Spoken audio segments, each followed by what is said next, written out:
ಆ ಸೇತುವೆ ಆ ಕಡೆ ಈ ಕಡೆ ಎರಡು ಬದಿಗೂ ರಸ್ತೆ ಹಾಕ್ಬೇಕಾಯ್ತು, ಚರಂಡಿ ಹಾಕ್ಬೇಕಾಯ್ತು. ಅಲ್ಲೇನು ನಿವೇಶನ ನಗರಗಳು ಹೋಗ್ತಾವಲ್ಲ ಅವರಿಗೆ ಪರಿಹಾರದ ಹಣ ಬರಬೇಕಾಗಿತ್ತು. ಈ ಕೆಲಸ ಆಗದೇ ಇವತ್ತಿಗೆ ಸುಮಾರು 8 ವರ್ಷಗಳಾಗಿರ್ತಕ್ಕಂಥದ್ದಿದೆ.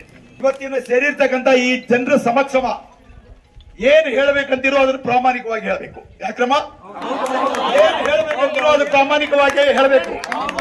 ಏನ್ ಹೇಳಬೇಕು? ನಮ್ಮ ಇಚ್ಛೆ ಏನಂದ್ರೆ, ನಮ್ಮ ಅಪೇಕ್ಷೆ ಏನಂತಂದ್ರೆ, ನೋಡ್ರಿ, ಈ ಕಾಮಗಾರಿ ಕೆಲಸ ಇದ್ವಿ, ಕಾಮಗಾರಿ ಇಂತಿಷ್ಟ ದಿವಸದೊಳಗೆ, ಇಂತಿಷ್ಟ ವಾರದೊಳಗೆ, ಇಷ್ಟ ತಿಂಗಳೊಳಗೆ ನಾವು ಮಾಡಿ ಮುಗಿಸ್ತೀನಿ ಅಂತ ಹೇಳ್ಬೇಕು. ಹೌದಾ? ಹೌದಲ್ರಿ?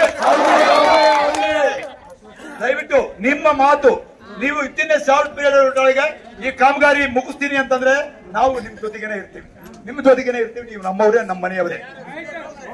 ಒಂದ್ ವೇಳೆ ಏನಾದ್ರೂ ಟೆಕ್ನಿಕಲ್ ಸಮಸ್ಯೆ ಇತ್ತು ಅಂದ್ರೆ ಬಸವರಾಜರೇ ಅಥವಾ ಇಲ್ಲಿ ಬಂದಿರ್ತಕ್ಕಂಥ ಏನು ಜನ ಇದ್ದಾರೆ, ಜನಸ್ತೋಮಕ್ಕೆ ತಾವು ಇದು ಆಗೋದಿಲ್ಲ ಅಂತ ಅನ್ನೋದಾದ್ರೆ, ಇಲ್ಲರಿ ಇನ್ನು ಇದು ಹಿಂಗೆ ಇದು ಹೋಗುತ್ತೆ ಅನ್ನೋದಾದ್ರೆ ತಾವು ನಮ್ಮ ಜೊತೆಗೆ ಚಳವಳಿ ಬರಬೇಕು.